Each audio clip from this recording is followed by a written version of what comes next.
Shalom, selamat malam Bapak, Ibu, dan Saudaraku. Selamat bertemu kembali untuk KPW kita pada hari ini. Kita sudah hampir sampai ke penghujung dari kitab Filipi. Hari ini kita sampai pada pelajaran kita yang ke-12 dari Filipi pasal 4 ayat 10 sampai 20. Dan minggu depan merupakan pelajaran yang terakhir, yaitu yang ke-13 dari kitab Filipi ini, dari pasal 4 ayat yang ke-21 sampai yang ke-23. Sekali lagi, malam hari ini kita akan bersama-sama belajar dari kitab Filipi pasal 4 ayat 10 sampai dengan yang ke-20. Baik saudaraku, mari kita akan mengawali untuk KPW kita pada hari ini. Kita akan membukanya dengan berdoa. Mari kita berdoa. Bapa kami yang ada di dalam surga, kami bersyukur kepadamu ya Bapa.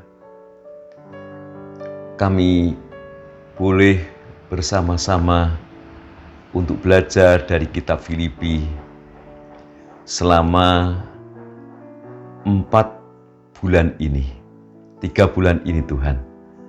Dan hari ini merupakan bulan yang ketiga bagian akhir. Bersyukur dengan cara yang simpel, sederhana, kami boleh belajar firman Tuhan ini. Namun kami untuk terus belajar dapat menerapkan di dalam kehidupan kami. Kami mohon pimpinan dan pertolongan daripada Tuhan, agar firman-Mu ini dapat mendarat di hati kami, terus dapat kami pahami dengan akal budi kami, sehingga kami pun dapat dengan jelas untuk melakukannya. Sekali lagi kami mohon bimbingan dan pertolongan Roh Kudus untuk pelajaran pada malam hari ini, sehingga saat nanti kami bisa sharing, bisa berbagi pengalaman di kelompok KPW kami masing-masing, kami mendapat sesuatu yang sungguh-sungguh berdaya guna bagi kehidupan pertumbuhan rohani kami. Kepadamu dan dalam namamu ya Tuhan Yesus, doa ini kami persembahkan. Haleluya, puji Tuhan. Amin. Saudara sudah membuka Alkitabnya, Filipi pasal 4 ayat yang ke-10 sampai dengan ayat yang ke-20. Mari saudara kita akan membaca dan saya akan memandukan bagi saudara sekalian untuk ayat-ayat firman Tuhan ini. Terima kasih atas pemberian jemaat. Aku sangat bersukacita dalam Tuhan, bahwa akhirnya pikiranmu dan perasaanmu bertumbuh kembali untuk aku. Memang selalu ada perhatianmu, tetapi tidak ada kesempatan bagimu. Kukatakan ini bukanlah karena kekurangan, sebab aku telah belajar mencukupkan diri dalam segala keadaan.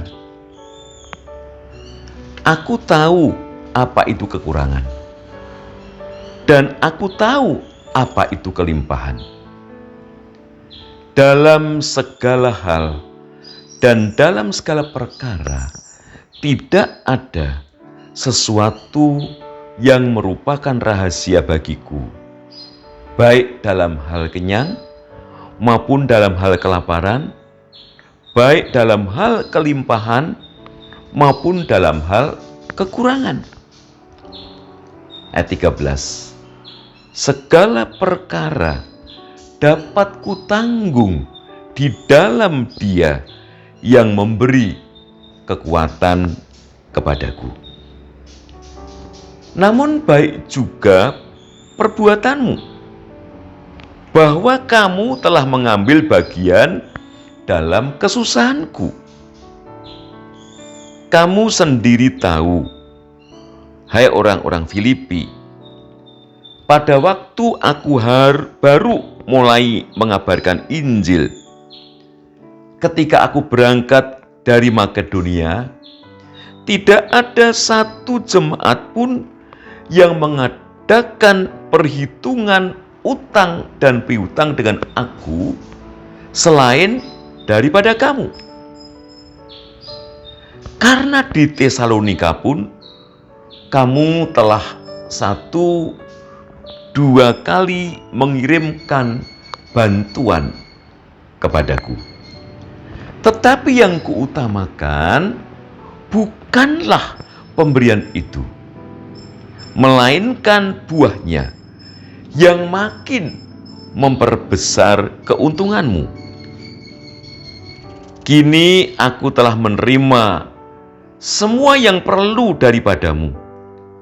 Malah lebih daripada itu, aku berkelimpahan, karena aku telah menerima kirimanmu dari Epafroditus, suatu persembahan yang harum, suatu korban yang disukai dan yang berkenan kepada Allah. Allahku akan memenuhi segala keperluanmu menurut kekayaan dan kemuliaannya dalam Kristus Yesus. Dimuliakanlah Allah dan Bapa kita selama-lamanya. Amin. Berbahagialah setiap kita yang barusan kita mendengar, kita membaca, dan tibalah saatnya kita mau merenungkannya. Nah, saudaraku, kalau boleh diberi judul atau tema pada pelajaran kita yang ke-12 ini adalah buah pemberian. Buah pemberian. Bapak, Ibu, dan saudaraku yang dikasihi dan diberkati oleh Tuhan. Di dalam pelayanannya, Rasul Paulus bukanlah seorang yang selalu berkecukupan secara keuangan. Kelimpahan dan kekurangan ia alami silih berganti. Sebagaimana kalau kita bisa membaca dari ayat yang ke-12 tadi, saudara. Saya lihat lagi ya. Aku tahu apa itu kekurangan, dan aku tahu apa itu kelimpahan. Dalam segala hal dan dalam segala perkara tidak ada sesuatu yang merupakan rahasia bagiku, baik dalam hal kenyang maupun dalam hal kelaparan, baik dalam hal kelimpahan maupun dalam hal kekurangan.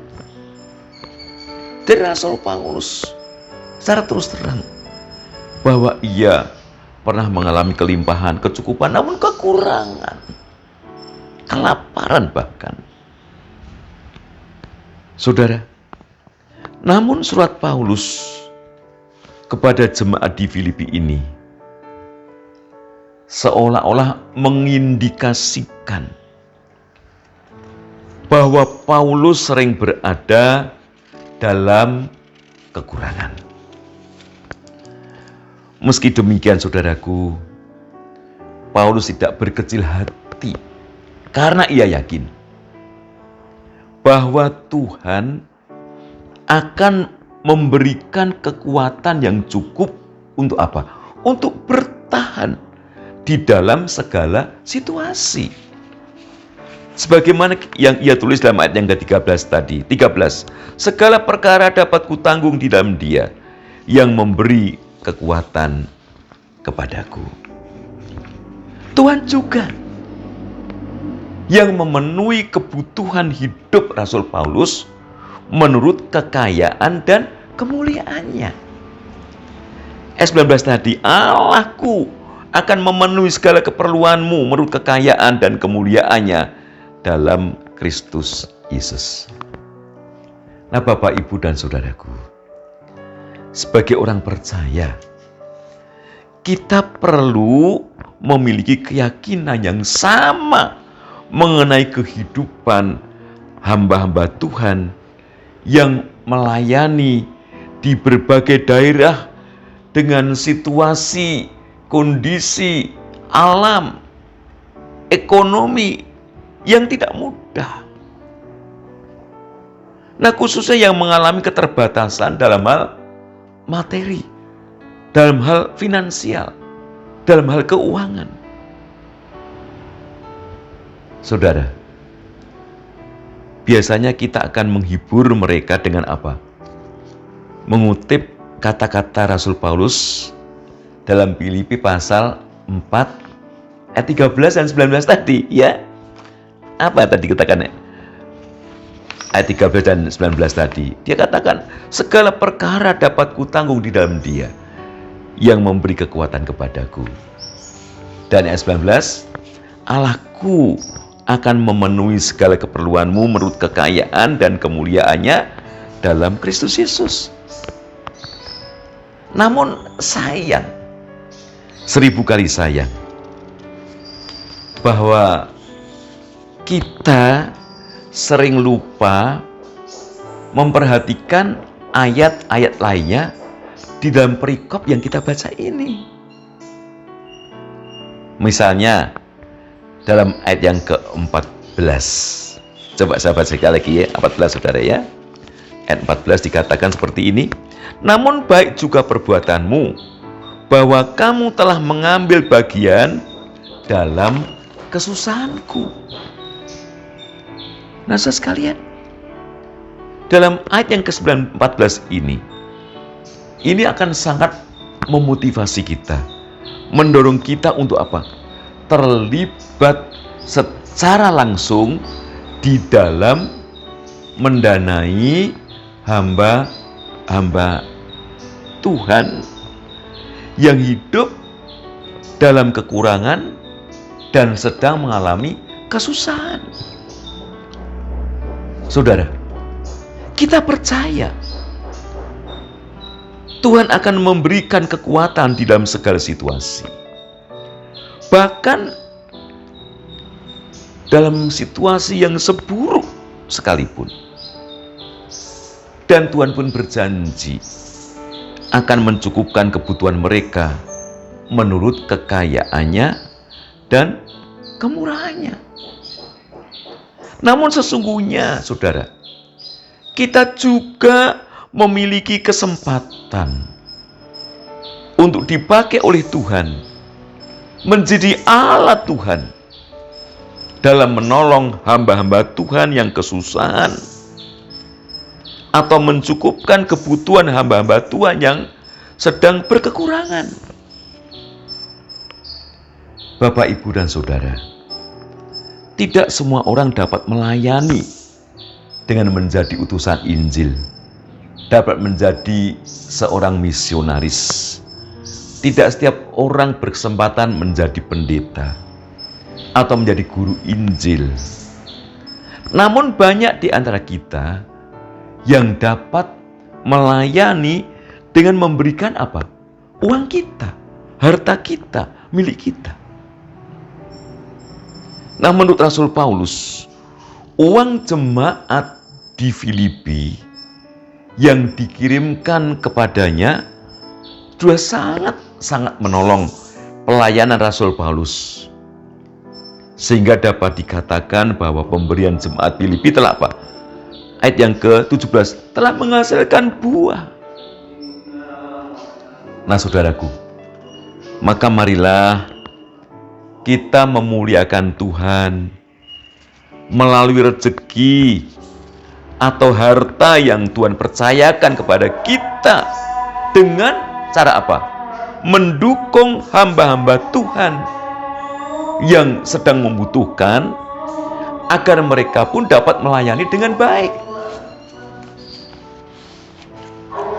Jangan kita berpikir, lah untuk kehidupan saya pun masih minim. Bagaimana saya bisa memberikan untuk pelayanan pekerjaan Tuhan? Justru inilah saudara sekalian kita dituntut. Kita untuk memberikan bukan dari kelebihan kita, namun justru dari kekurangan kita. Mari saudara sekalian kita belajar untuk melaksanakan perintah Tuhan ini. Kiranya Tuhan memberkati kita. Amin. Mari kita akan berdoa. Sebelum nanti saya akan men-sharekan pertanyaan yang dapat kita pakai sebagai bahan diskusi nanti. Mari kita berdoa. Bapa kami yang ada di dalam surga, terima kasih Tuhan, pada kesempatan malam hari ini kami sungguh-sungguh ditantang untuk dapat memberikan bukan dari kelebihan kami, bahkan dari kekurangan kami, untuk menyokong hamba-hamba Tuhan, untuk membiayai pekerjaan Tuhan dimanapun berada. Kami bersyukur kepada Engkau melalui peringatan firman-Mu, surat kiriman Rasul Paulus kepada jemaat di Filipi ini. Kami ditantang tidak hanya untuk berdoa, tidak hanya untuk berpikir, namun untuk bertindak, berbuat sesuatu, berbagi kasih melalui keuangan kami, melalui pemikiran kami, melalui tenaga dan pikiran kami untuk kemajuan pekerjaan Tuhan. Kepadamu dan dalam nama-Mu ya Tuhan Yesus, kami persembahkan doa kami ini. Haleluya, puji Tuhan. Amin. Nah saudara, sudah mendengar ya suara azan. Demikianlah keras luar biasa. Namun karena kami sudah terbiasa jadi nggak terganggu ya. Namun coba kalau mereka, wah seperti apa saudara. Namun nggak apa-apa. Kita bersyukur kita masih dapat diberi kesempatan untuk bisa berbagi kasih dalam situasi apapun juga. Baik, dua pertanyaan untuk bahan sharing, bahan diskusi kita malam hari ini.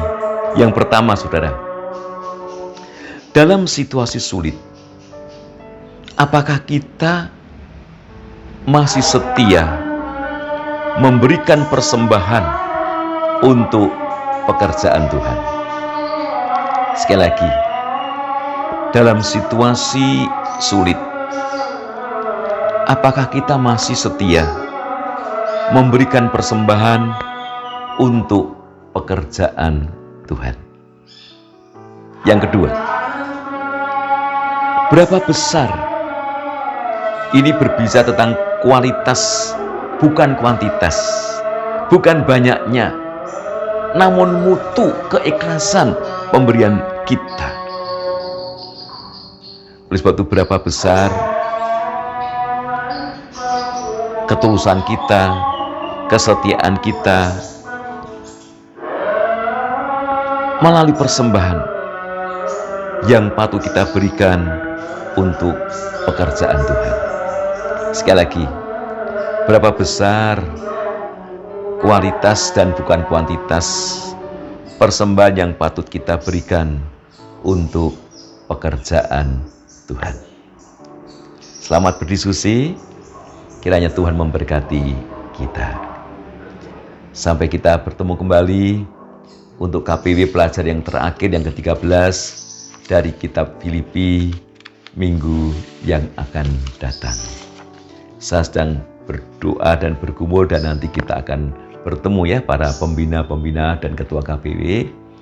Nah, kerinduan saya sudah pelajaran 13, nanti kita mungkin akan belajar kitab yang lain, mungkin kitab Roma atau kitab kisah Rasul atau 1 dan 2 Korintus. Nanti baru saya pikirkan, dan mulai pelajaran yang baru nanti direncanakan kita akan ber-KPW secara tatap muka. Seperti 2 tahun yang lalu, kita bisa bergiliran dari rumah jemaat satu ke jemaat yang lain, sehingga kita bisa menikmati persekutuan yang indah di antara saudara-saudara kita yang ada di wilayah kita masing-masing. Puji Tuhan, selamat malam, Tuhan memberkati kita.